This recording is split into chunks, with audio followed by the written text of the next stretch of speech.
In a pivotal move to strengthen energy sector, African leaders convene in the Tanzanian city of Dar es Salaam to strategize fundamental opportunities to intensify access to electricity across the continent. South Sudan, with the least amount of electricity, is expected to benefit from this crucial initiative supported by the African Development Bank and the World Bank.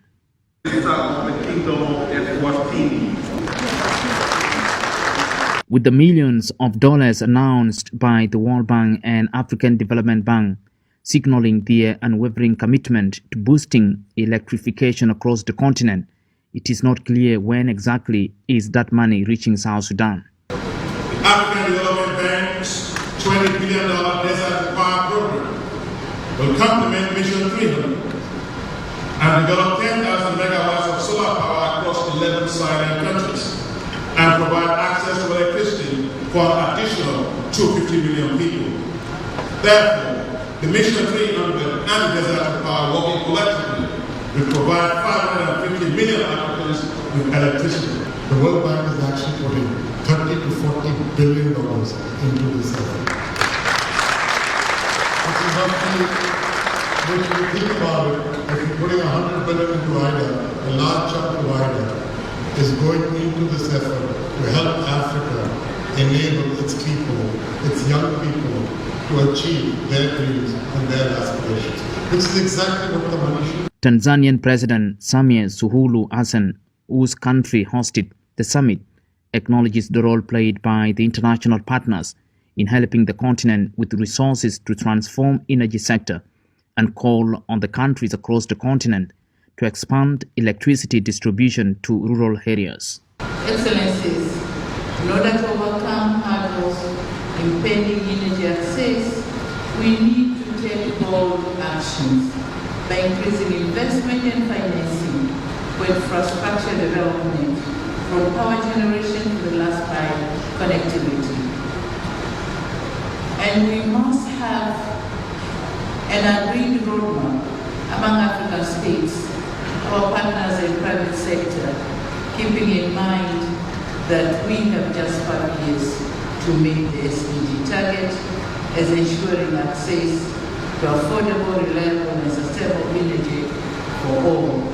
The leaders, in a communique issued on Tuesday, requested the African Union Commission to facilitate the submission of the Dar es Salaam Declaration to AU Assembly for its consideration and adoption.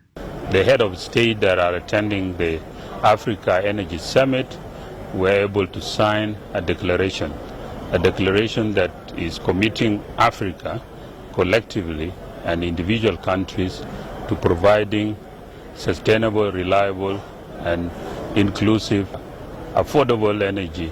South Sudan, as part of the African continent, is equally committed, having signed up the declaration. Currently, we have less than 10% of our population accessing electricity, mainly in Juba. And with that level of power accessibility, our country will not be able to realize development as soon as possible.